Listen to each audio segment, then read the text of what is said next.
Hey folks, it's Abel. Right here, this is called Mormon tea.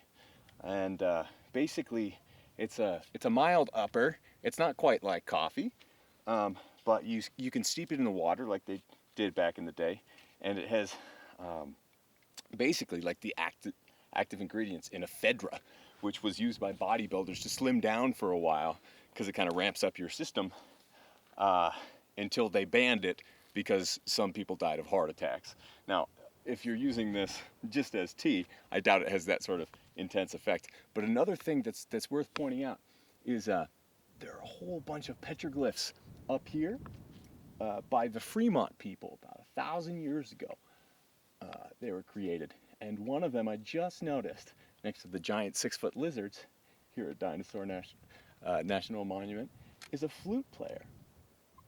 So you can't really see it that well from here, but music has been a part of the human existence for a very long time, millennia, and it's something that soothes the soul like almost nothing else can. So keep that in mind. If you haven't had enough jamming in your life, be like the Fremont people and jam out with flutes to gigantic 6-foot lizards. Take a peek. Also, try some Mormon tea.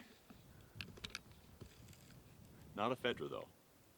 So you got the lizards over there, you got some humanoid figures, and then right over there is the flute player. You can see his 2 arms, and then almost like the Pied Piper HBO series logo. Everything but the hat. You see those 2 long arms, the flute, big old feet. It's fascinating.